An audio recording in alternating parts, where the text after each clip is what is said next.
నిర్గమకాండం 7వ అధ్యాయం 22వ వచనంలో మనం చూస్తే అక్కడ కొంతమంది వారి హృదయాలు కఠినపరిచేసుకున్నారంట.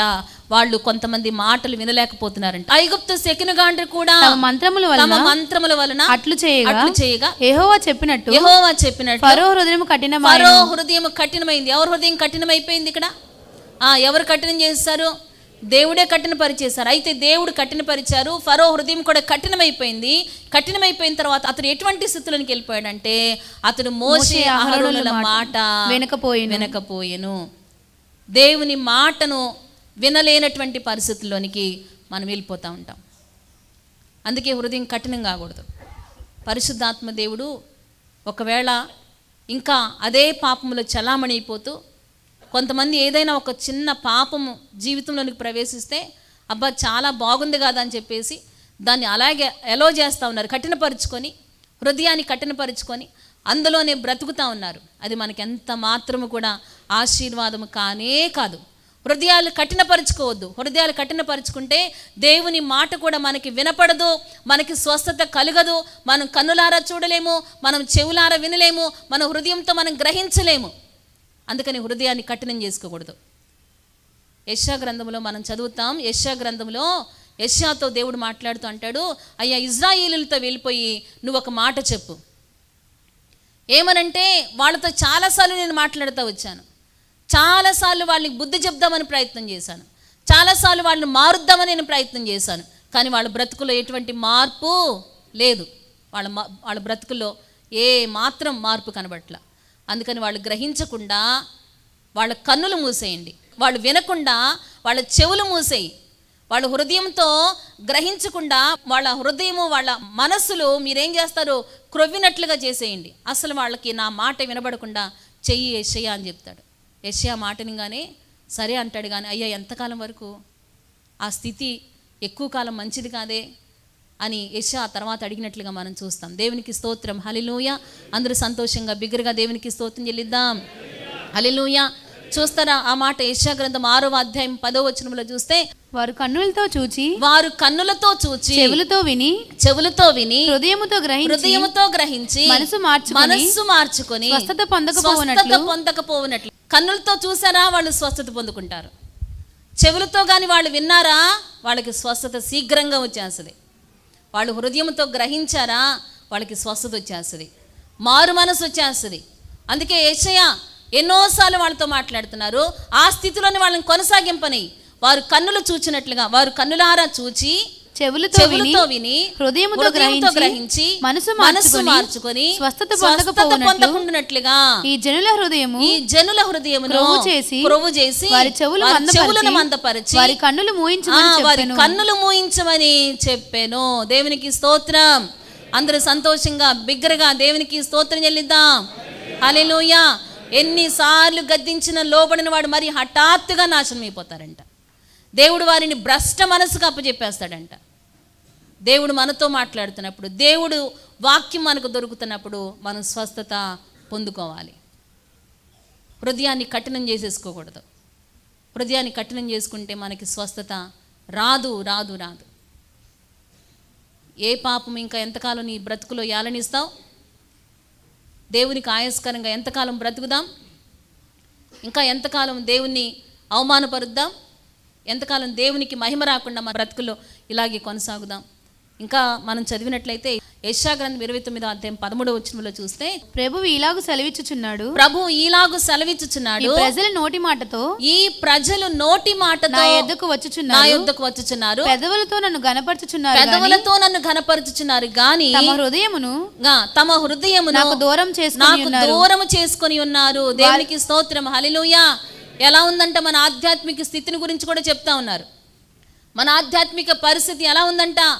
పెదాలతో మంచిగానే ఉంటున్నాం, ఇంకా చెప్పాలంటే అక్కడ కింద చదువుతున్నాం కదా, పెదవులతో వారు నన్ను గనపరచుచున్నారు, నోటి మాటలతో నా దగ్గరికి వస్తున్నారు, కానీ వారు హృదయం మాత్రం నాకు దూరముగా ఉంది అంటున్నారు.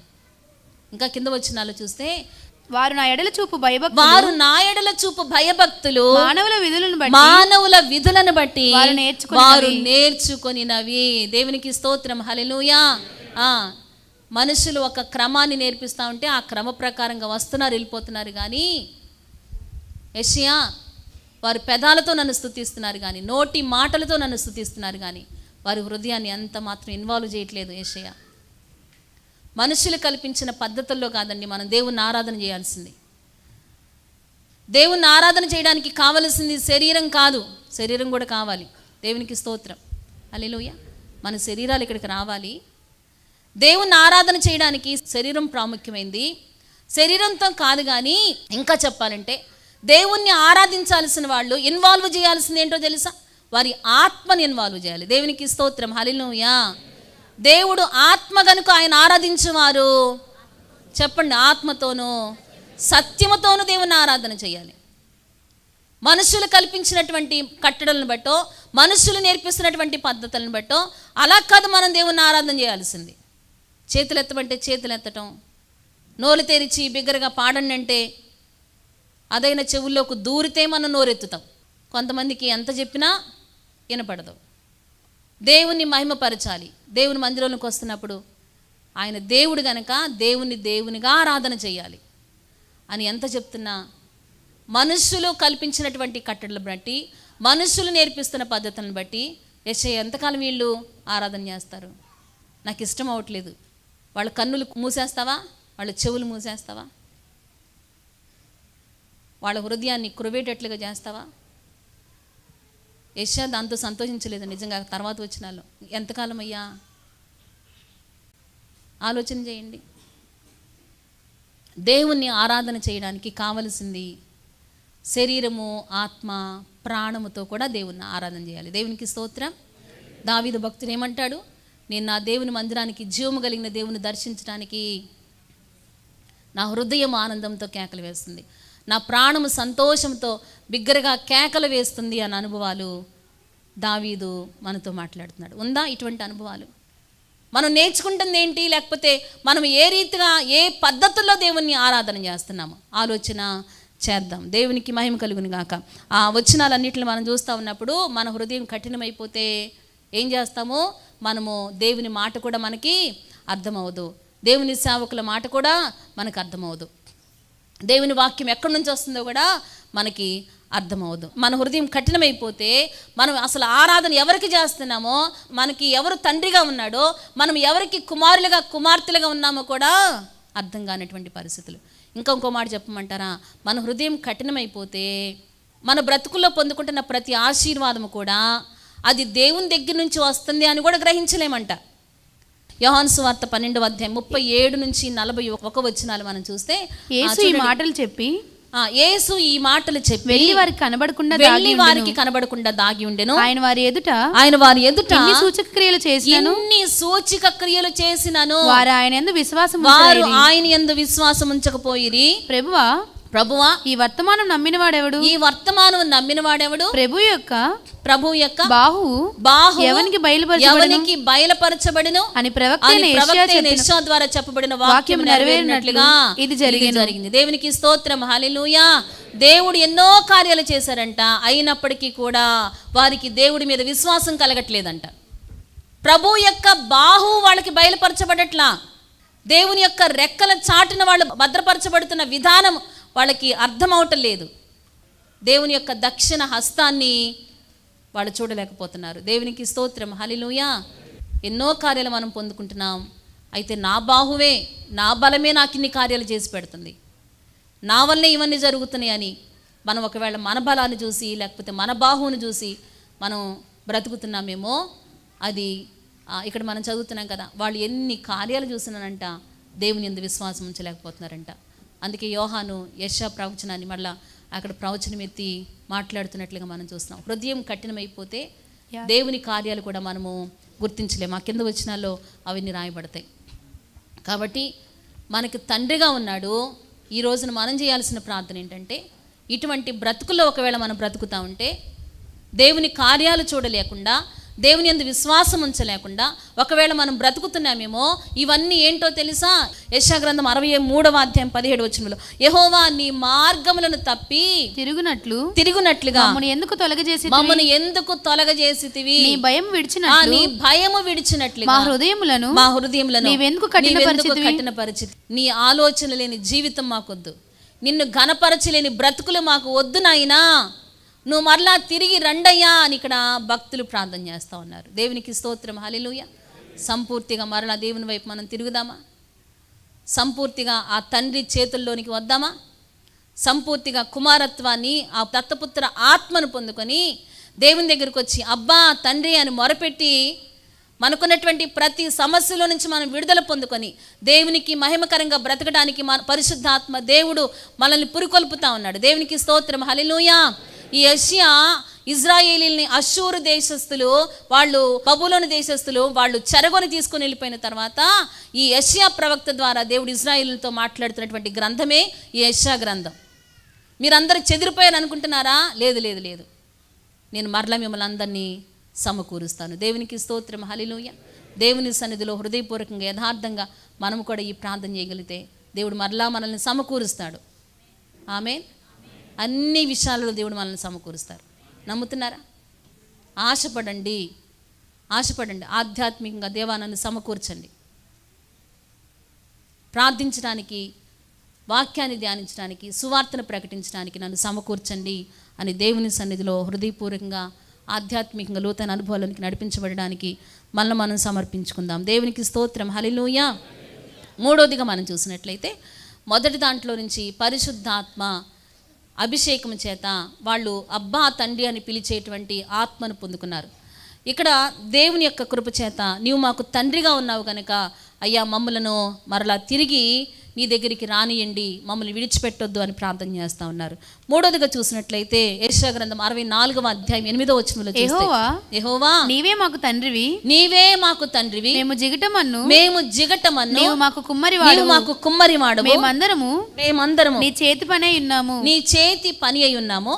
యెహోవా అత్యధికముగా కోపపడకుము, మేము చేసిన దోషము నిత్యము జ్ఞాపకము చేసుకొనుము, చిత్తగించుము, చూడుము, దయచేయము, మేమందరము నీ ప్రజలమే కదా. దేవునికి స్తోత్రం, హల్లెలూయా. ఇక్కడ వీళ్ళు చేసినటువంటి ప్రార్థన దేవుణ్ణి మనం ఎలాగ భావిస్తున్నామో, కొంతమంది ఇదే, దేవుడు నాకు అన్యాయం చేశాడు, మా కుటుంబాలలో శాపం తరతరాలుగా వస్తుంది, దేవుడు మా మీద ఎప్పుడు వ్యాజ్యమాడుతూ ఉన్నాడు, మమ్మల్ని విడిచిపెట్టేశాడు, ఇటువంటి ఆలోచనలే చాలామంది కలిగి ఉంటారు. మన దేవుడు ఆయన ఎల్లప్పుడూ వ్యాజ్యమాడువాడు కాదు, ఆయన కోపించే దేవుడు కాదండి. ఆయన కోపం అంటే ఇంకా చెప్పాలంటే ఆయన కోపం చాలా నిమిషమే, క్షణమే. కాకపోతే ఆయన వాత్సల్యము తరతరాలకు నిలిచి ఉండేది. దేవునికి స్తోత్రం. అందరూ సంతోషంగా బిగ్గరగా దేవునికి స్తోత్రం చెల్లిద్దాం. హల్లెలూయా. 103వ కీర్తనలో కూడా మనం చదువుతాం కదా, తండ్రి తన కుమారులు ఎలా జాలి పడినట్లుగా ఏం చేస్తారు, ఆయన మన మీద ఆయన జాలి పడతాడు. ఒకవేళ ఇటువంటి ఆలోచనలు ఎవరికైనా ఉన్నాయా? ఎందుకు నా బ్రతుకులు ఇటువంటి పరిస్థితులు వస్తున్నాయి, ఎందుకు నా జీవితం ఇంత చిన్నాభిన్నమైపోతా ఉంది, ఎందుకు నా బ్రతుకులో దేవుడు ఇన్ని శ్రమలో, ఇన్ని శోధనలో, ఇంత కష్టంలో నుండి, ఎంత శ్రమల్లో నుండి, ఇటువంటి పరిస్థితుల్లో నుంచి దేవుడు ఎందుకు నన్ను నడిపిస్తున్నాడు? ఒకవేళ దేవుడికి నా మీద కోపం ఉందేమో, మేము ఏదైనా తప్పు చేసామేమో, దీన్నే జ్ఞాపకం చేసుకుంటూ కృంగిపోయేవాళ్ళు చాలామంది ఉన్నారు. మన దేవుడు ఆయన మనకి ఈ రోజున ఎలా పరిచయం అవుతున్నారు? ఒక తండ్రిగా పరిచయం అవుతున్నారు. ఆయన తను తండ్రిగా పరిచయం చేసుకుంటూ మరలా ఆయన తన జాలిని కూడా ఒక తండ్రిలాగా మన మీద చూపించడానికి ఆయన ఈరోజు ఇష్టపడతా ఉన్నారు. దేవునికి స్తోత్రం, హల్లెలూయా. అందరూ సంతోషంగా బిగ్గరగా దేవునికి స్తోత్రం చెల్లిద్దాం. యెషయా గ్రంథం 45వ అధ్యాయం 9వ వచనంలో ఒక మాట చదువుదామా. మంటికుండ పెంకులలో ఒక పెంకయుండి తన సృజించిన వానితో వాదించు వానికి శ్రమ, జిగటమన్ను దాన్ని రూపించు వానితో నీవేమి చేయుచున్నావని అనదగునా, వీనికి చేతులు లేవని నీవు చేసినది నీతో చెప్పదగునా, నీవేమి కనుచున్నావని తన తండ్రితో చెప్పిన వానికి శ్రమ. చూడండి, ఇక్కడ మనం చూస్తే దేవుడు మాట్లాడుతున్నటువంటి మాట, దేవుడు మనకి కుమ్మరిగా ఉన్నారు, ఆయన చేతిలో మనము ఎలా ఉన్నాం? మట్టిగా ఉన్నాం, మన్నుగా ఉన్నాం. ఆయన తన చిత్తానుసారంగా ఆయన సమస్తాన్ని జరిగించేటువంటి దేవుడు, ఆయన సమస్తాన్ని బాగుగా చేసేటువంటి దేవుడు. కాకపోతే మనం ఎటువంటి పరిస్థితిలో ఉండాలో ఇక్కడ పరిశుద్ధాత్మ దేవుడు ఇంకొక మాట చెప్తున్నటువంటి మాట ఏంటంటే, ఇదిగో జిగటమన్ను దానిని రూపించువానితో నీవేమి చేయుచున్నావని అనదగునా? అనొచ్చా మనం? అనొద్దు అంటున్నాడు. నేను కోప్పడే దేవుణ్ణి, వ్యాజ్యమాడే దేవుణ్ణి. మీ జీవితాల్లో ఇటువంటి శాపం ఇంకా తరతరాలు ఎన్ని తరాలు కొనసాగుతుందో, ఇంకా ఎన్ని రోజులు కొనసాగుతుందో, లేకపోతే నీ బ్రతుకులు ఇంకా ఎంతకాలం ఇలాగే నాశనమైపోతాయో, ఇటువంటి స్థితిలోనే మీరు ఇంకా ఎంతకాలం ఉండాలో మీరు ఉండండి అలాగే అని విడిచిపెట్టేటువంటి దేవుడు కానే కాదండి. ఆయన తప్పకుండా అద్భుతాలు చేస్తారు. అయితే మనము దేవుని చేతిలో మన్నుగా ఉన్నటువంటి మనము, ఆయన కుమ్మరిగా ఉన్నాడు, మనం మట్టిగా ఉన్నాం, మన్నుగా ఉన్నాం, జిగట మన్నుగా ఉన్నాం. మనమంట ఆయన ప్రశ్నించడానికి వీల్లేదంట. ఎవరు ప్రశ్నించొద్దని పరిశుద్ధాత్మ దేవుడు చెప్తా ఉన్నారు. కొన్నిసార్లు మనకు వినబడేటువంటి ప్రశ్నలు ఏంటో తెలుసా? దేవుడు నాకు అన్యాయం చేశాడండి, దేవుడు నన్ను విడిచిపెట్టేశాడండి, దేవుడు నాకు చాలా నష్టం చేశాడండి, నా బ్రతుకులో చాలా వ్యతిరేకతలే నేను చూస్తూ ఉన్నానండి, దేవుడు నాకు శత్రువుగా మారిపోయాడండి కదా. ఇదేనా? అసలు ఆ స్వభావమే లేదు ఆయన దగ్గర. ఆ లక్షణాలే మన దేవుళ్ళో మనం కనుగొనాం. దేవునికి స్తోత్రం. హల్లెలూయా. అందరూ సంతోషంగా బిగ్గరగా దేవునికి స్తోత్రం చెల్లిద్దాం. హల్లెలూయా. అందుకే ఎవ్వరము కూడా అటువంటి ప్రశ్నలు కానీ అటువంటి మాటలు కానీ మనం మాట్లాడడానికి వీలు లేదు. దేవునికి స్తోత్రం. ఇంకా చూసినట్లయితే మనం ఆయన చేతుల్లో అణిగి మణిగి ఒదిగి ఉండాలని పరిశుద్ధాత్మ దేవుడు ఈ రోజున మనతో మాట్లాడుతూ ఉన్నారు. చాలామంది అంగవైకల్యంతో కూడా బాధపడుతూ ఉంటారు. కొంతమంది వాళ్ళ శరీరాల్లోని కొంత బలహీనతను వచ్చినప్పుడు బాధపడతారు. ఎందుకు ఇలా చేశాడు దేవుడు నన్ను? కొంతమందికి కొన్ని వాళ్ళ శరీరంలో ఉన్న బలహీనతను చూసి ఎందుకు ఇలా జరిగింది, ఎందుకు ఇలా జరుగుతూ ఉంది అని బాధపడుతూ ఉంటారు. కొంతమంది దేవుని సన్నిధిలో వాడబడినటువంటి కొంతమంది బిడ్డలు మీకు ఇప్పుడు చూపిస్తాను. వాళ్ళు చెప్పినటువంటి సాక్ష్యాలు, వాళ్ళు పలికినటువంటి మాటలు ఎప్పుడూ కూడా వాళ్ళు సృజించబడినటువంటి వాళ్ళు చేసినటువంటి దేవునితో అటువంటి ప్రశ్నలు వేయలేదు. ఎందుకయ్యా మమ్మల్ని ఇలా రూపించావు అని వాళ్ళు జిగటమన్నుగా ఉండి రూపించిన వారితో నువ్వేం చేస్తున్నావు, అసలు నీకు అర్థమవుతుందా, నువ్వు చేయాల్సిన విధానం ఇదేనా, నా జీవితంలో నేను కలిగి ఉండాల్సిన విధానం ఇదేనా అని ఎప్పుడు వాళ్ళు ప్రశ్నించలేదంట. ఒక ఆయన ఉన్నారు, నిక్ వూయిచిచ్ అని ఒక ఆయన. నిక్ వూయిచిచ్, ఏం పేరు ఆయన పేరు? Nick Vujicic. చూడండి స్క్రీన్ మీద కనబడుతుంది కదా. ఆయన ఆస్ట్రేలియన్ అమెరికన్ ఇవాంజలిస్ట్గా ఉన్నారు. ఆయన పుట్టినప్పటి నుంచే ఆయనకి చేతులు లేవు, కాళ్ళు కూడా లేవు. దేవుని యొక్క సేవలో చాలా బలంగా వాడబడుతూ ఇప్పుడు ఈ మధ్యన ఒక పిక్చర్ కూడా అందరూ వాట్సాప్లో షేర్ చేసుకుంటున్నారు. ఒక ప్రధానమంత్రికి ఆయన సువార్త ప్రకటిస్తే ఆయన నమ్మి బాప్తీసం పొందాడంట. ఆయనతో పాటు కింద మోకరించేసి ఆ ప్రధానమంత్రి ప్రార్థన చేయించుకుంటున్నటువంటి ఒక ఫోటో అది ఈ మధ్య వాట్సాప్లో తిరుగుతూ ఉంది. దేవునికి స్తోత్రం. హల్లెలూయా. ఈ నిక్ వూయిచిచ్ అన్నాడు, అసలు అతనిలో ఎంత లోపాలు ఉన్నాయి చూడండి. దేవుడు చేసినప్పుడు ఎంత భయంకరంగా అతన్ని సృజించారు కదా, కానీ నిక్ వూయిచిచ్ ఎప్పుడూ ఆ మాట పలకలేదంట. దేవునికి స్తోత్రం. హల్లెలూయా. నిక్ వూయిచిచ్ ఏమన్నారంటే, I know for sure that God does not make mistakes. నాకు తెలుసు దేవుడు మిస్టేక్స్ ఎప్పుడు చెయ్యడని అంటున్నాడంట. ఎన్ని మిస్టేక్స్ ఉన్నాయి అతని బ్రతుకులో, కానీ నిక్ వూయిచిచ్ అలాగుండి దేవుడిని మహిమపరుస్తున్నట్లుగా మనం చూస్తున్నాడు. ఇంకా అంటున్నాడు, but he does make miracles. ఆయనకు ఒక్కటే తెలుసు, అద్భుతం చేయటం ఒక్కటే తెలుసు. నా దేవునికి మిస్టేక్స్ చేయటం తెలియదు. ఆయన మిస్టేక్స్లో నుంచి మిరకల్స్ చేస్తాడు. I am the one, you are too అని అనేక మందికి సువార్త ప్రకటిస్తూ ఉంటాడు. దేవునికి స్తోత్రం. హల్లెలూయా. ఆ మిరకల్స్లో నేను ఒక్కనే కాదు, నువ్వు కూడా ఒక మిరకల్వే. నువ్వు కూడా దేవుని కోసం నిలబడితే నీలో ఒంటరి అయిన వాడిని దేవుడు 1000 మందిగా చేస్తాడు. ఎన్నిక లేని జనమైనా దేవుడు నిన్ను బలమైన జనంగా దేవుడు చేస్తానని ఆయన వాగ్దానం చేస్తున్నారు. దేవునికి స్తోత్రం. అందరూ సంతోషంగా బిగ్గరగా దేవునికి స్తోత్రం చెల్లిద్దాం. హల్లెలూయా. ఆయన ఏది చేసినా ఆయన తండ్రి కనుక. ఎవరున్నారు ఇక్కడ తండ్రులు? మన పిల్లలకి కానీ మన కుమారుడికి కుమార్తెకి కానీ హాని చేయాలనుకుని వారి వెంటపడి వాళ్ళని చంపడానికి ప్రయత్నం చేసిన తండ్రులు ఎవరున్నారా? ఒక్కళ్ళైనా చేతులు చూపిస్తారా? ఏ తల్లైనా ఉందా?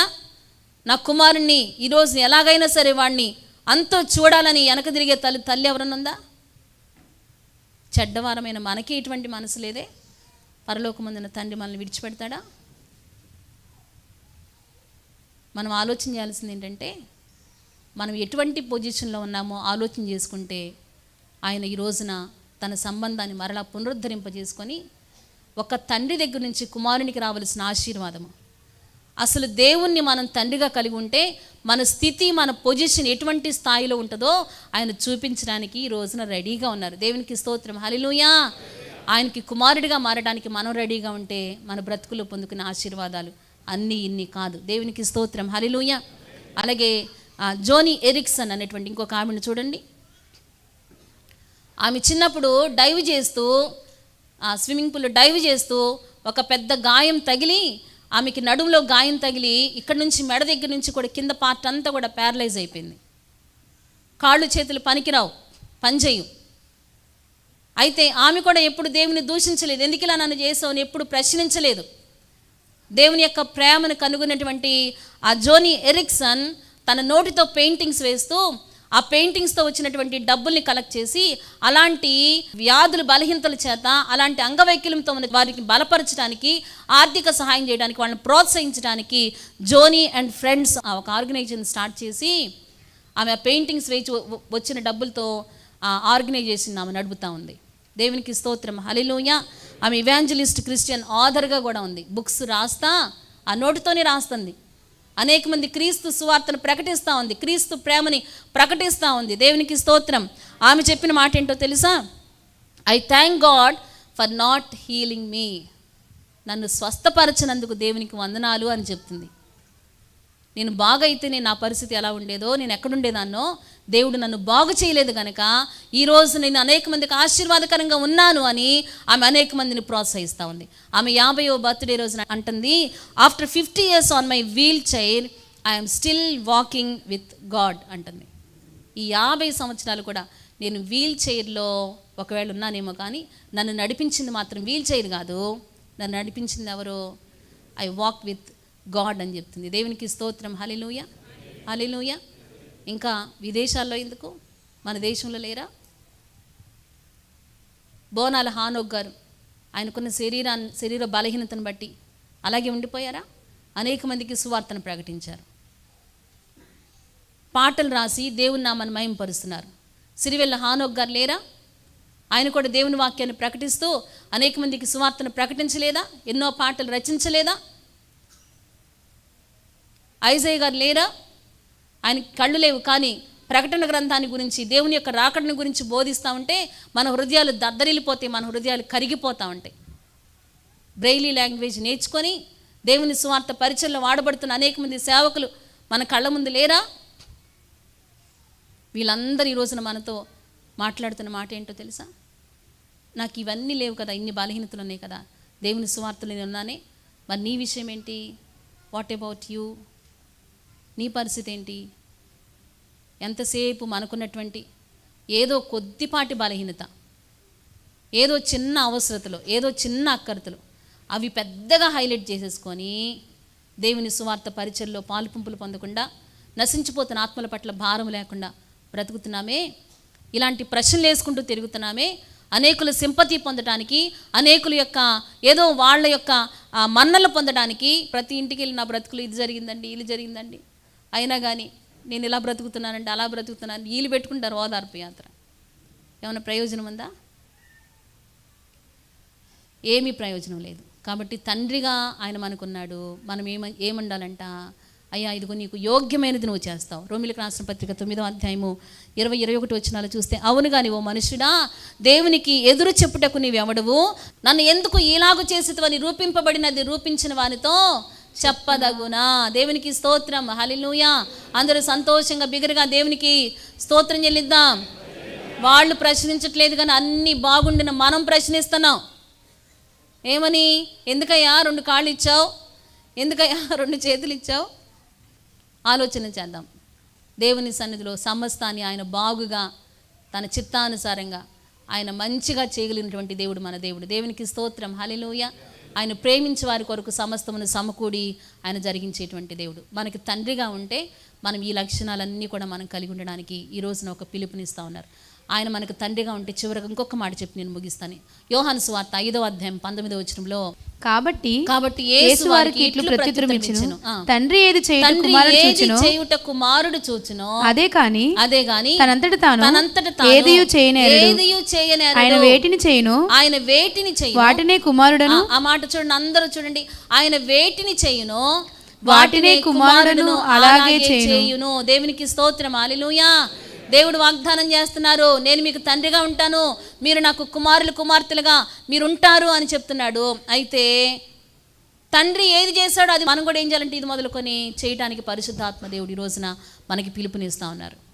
తండ్రి ఎలాగో బ్రతికారు, యేసుక్రీస్తు ప్రభువారు ఈ భూమి మీద ఎలా సంచరించారు, ఏ రీతిగా జీవించారు, ఏ రీతిగా బ్రతికారు, ఆయన దినచర్య మనం జ్ఞాపకం చేసుకుంటే ఆయన మాటలో కానీ, తలంపుల్లో కానీ, క్రియల్లో కానీ, ఉద్దేశాల్లో కానీ ఎక్కడైనా పాపం మనకు కనబడుతుందా? ఇలా ఆలోచన చేస్తున్నప్పుడు మన దినచర్య ముందుకు తీసుకురండి, మన ఆలోచనలు ముందుకు తీసుకురండి, మనం చేస్తున్న పనులు ముందుకు తీసుకురండి. తండ్రి అలాగే చేశాడా? అలా చేయలేదు కదా. పరిశుద్ధంగా జీవించడానికి పరిశుద్ధాత్మ దేవుడు మరలా మరలా పిలుపునిస్తూ ఉన్నారు. మన దగ్గర ఉన్న బలహీనతలన్నీ తీసి పక్కన పెట్టేయండి. మన కోసం ప్రాణం పెట్టినటువంటి యేసుక్రీస్తు ప్రభు వారి కోసం మనం చేయగలిగింది ఏదైనా ఉందంటే పరిశుద్ధంగా జీవించడం ఒకటేనండి. ఆయనకు మనం ఇవ్వగలిగింది మన దగ్గర ఏమీ లేదు. ఆయన మనకిచ్చిన ఈ హృదయాన్ని యథార్థంగా, పరిశుద్ధంగా, ఆయన మనకిచ్చిన ఈ శరీరాన్ని హృదయపూర్వకంగా దేవునికి ఇంపైన యాగముగా, నీతికి సాధనాలుగా మన శరీరాలను ఆయనకు సమర్పించడం కంటే ఆయనకు చేయగలిగినటువంటి ఏ కార్యము మన దగ్గర లేదు. ఆయనకి ధనం ఇద్దామంటే ఆ ధనం ఆయన ఇచ్చిందే. ఆయన ఏమిచ్చి మనం కనపరచలేము, కానీ దేవుడు మనకిచ్చిన ఈ శరీరాలతో దేవుణ్ణి మహిమపరచడానికి పరిశుద్ధాత్మ దేవుడు మనతో మాట్లాడుతుంటుండగా ఆయన మనకు తండ్రిగా ఉన్నాడు. అబ్బా తండ్రి అని పిలిచే ఆ ఆత్మను పొందుకొని దేవుని సన్నిధిలో ప్రార్థనాపరులుగా ముందు కొనసాగుదాం. దేవుడు మనకు తండ్రిగా ఉన్నాడు కనుక, దేవా నీ మార్గాలు విడిచిపెట్టి తిరగనియొద్దయ్యా, నేను నీకు కుమారుడిగా బ్రతుకుతానని మరలా మనల్ని మనం పునరుద్ధరింపజేసుకుందాం. మన సంబంధాన్ని మరలా దేవునితో మనం కలుపుకుందాం. ఆయన మనకు తండ్రిగా ఉన్నాడు కనుక ఎందుకు ఇలా చేసావనే ప్రశ్నలు మన బ్రతుకులోనికి రానియకుండా, ఆయన మనకు తండ్రిగా ఉన్నాడు కనుక ఆయన ఏది చేస్తున్నాడో అది కూడా మనం చేయడానికి, చివరిగా వెళ్ళినప్పుడు ఆయన వెళ్ళిపోతూ చెప్తారు కదా, ఇదిగో సర్వలోకానికి వెళ్ళి సర్వ సృష్టికి నా సువార్తను ప్రకటించండి. దేవునికి స్తోత్రం. కాబట్టి ఆలోచన చేద్దాం, దేవుని చేతిలో మనం మన్నుగా ఉన్నాం, ఆయన మనకి కుమ్మరిగా ఉన్నారు. అందరూ తలలు వంచి కళ్ళు మూసుకొని, ప్రభువా నన్ను బలపరచండి. ఒకవేళ ఇటువంటి పరిస్థితులు ఎప్పుడైనా నిన్ను నేను ప్రశ్నించానేమో, ఎప్పుడైనా నాకున్న బలహీనతలను బట్టి, నాకున్న పరిస్థితులను బట్టి ఎందుకు ఇలా జరుగుతుందయ్యా అని ప్రశ్నించానేమో, ఎందుకు ఇలా చేస్తున్నావని ప్రశ్నించానేమో, నాకే ఎందుకు ఇలా జరుగుతుంది, నన్ను ఎందుకు ఇలా చేసావని ఒకవేళ ప్రశ్నిస్తున్నామేమో, ఇంకా దేవునికి ఆయాస్కరమైన మార్గాల్లో తిరుగుతున్నామేమో, దేవునికి భయపడకుండా మన హృదయాలను మనం కఠినం చేసేసుకుంటున్నామేమో. నన్ను క్షమించండి యేసయ్య, నిజంగా నువ్వు నాకు తండ్రిగా ఉంటే కుమారుని ఆత్మ మా హృదయాల్లోనికి రానిండు నాయన. యేసుక్రీస్తు ప్రభువారు ప్రార్థించిన ప్రార్థన జీవితాన్ని మా బ్రతుకుల్లోనికి కూడా రానిండు నాయన. సమస్తాన్ని నీ చిత్తానికి అప్పజెప్పుకునే ఆ భక్తి జీవితంలోనికి మమ్మల్ని నడిపించండి నాయన. నువ్వు ఏ రీతిగా ఈ లోకములో దేవుని చిత్తాన్ని జరిగించావో మేము కూడా నీ చిత్తాన్ని జరిగించడానికి మమ్మల్ని బలపరచండి నాయన, మమ్మల్ని బలపరచండి. అందరూ లేచి నిలబడదాం, అందరూ లేచి నిలబడి ప్రార్థన చేద్దాం. పరిశుద్ధుడా, ప్రేమ కలిగిన మా తండ్రి, ఈరోజు మా అందరితో మీరు మాట్లాడిన ప్రతి మాట కొరకు నీకు వందనాలు, స్తోత్రాలు. మనుషులు కల్పించిన కట్టడలను బట్టి, విధులను బట్టి కాకుండా, వారు నేర్పించినటువంటి విధానాలను బట్టి కాకుండా నిన్ను ఆరాధించడానికి, ఆత్మతోను సత్యముతోను ఆరాధన చేయడానికి, నా ప్రాణాత్మ శరీరములతో నిన్ను మహింపరచడానికి ఇది మొదలుకు నన్ను బలపరచండి నాయన. అలాగే నీకు ఆయస్కరమైన ప్రతి మార్గం నా యుద్ధ నుంచి తొలగించండి. నా హృదయంలో ఉన్న కఠినత్వాన్ని తీసివేయండి ఆయన. తండ్రి పనుల మీద నేను ఉండాలి, నాకు తండ్రి ఎవరో, నా తండ్రి పనులేంటో గ్రహించడానికి నా మనస్సుని మీరు తెరవజేయండి, అద్భుతాలు జరిగించండి. అబ్బా తండ్రి అని పిలిచి మొరపెట్టే ఆత్మచేత నన్ను నింపండి నాయన. దేవానికి వందనాలు. బిడ్డలందరినీ ఆ రీతిగా బలపరచని పరిశుద్ధాత్మడ సంఘం అంతటిని మీరు ఆశీర్వదించమని ప్రార్థన చేస్తాను. నిత్యంగా ఈ వాక్యం ద్వారా మా అందరి బ్రతుకులో నూతనమైన కార్యాలు జరిగించి మీరే మహిమను పొందుకోమని ప్రార్థన చేస్తూ సమస్త మహిమ ఘనత ప్రభావాలను మీకు ఆరోపిస్తూ, అలాగే ఎవరైనా వాళ్ళకున్నటువంటి బలహీనతలను బట్టి, వాళ్ళకున్న అంగవైకల్యాన్ని బట్టి ప్రభా, వాళ్ళకున్న పరిస్థితులను బట్టి కృంగిన వారు ఉన్నారేమో వారిని మీరు లేవనెత్తండి, అద్భుతాలు జరిగించండి, నీ కార్యాలతో తృప్తిపరిచి నీ మహిమ కొరకు నిలబెట్టుకొని ప్రార్థన చేస్తూ సమస్త మహిమ ఘనత ప్రభావాలను మీకు ఆరోపిస్తూ యేసు అతి పరిశుద్ధ నామములో మీరు వేడుకొని ప్రార్థించుచున్నాం తండ్రి, ఆమేన్. మా చిరునామా పాస్టర్ ఎం జ్యోతిరాజు, శాంతినగర్, ఏలూరు 534007, పశ్చిమ గోదావరి జిల్లా, Andhra Pradesh. Our address pastor M Jyothiraju, Shantinagar, Eluru 534007, west Godavari district, Andhra Pradesh. మా ఫోన్ నంబర్లు 8007773733 మరియు 800877774444.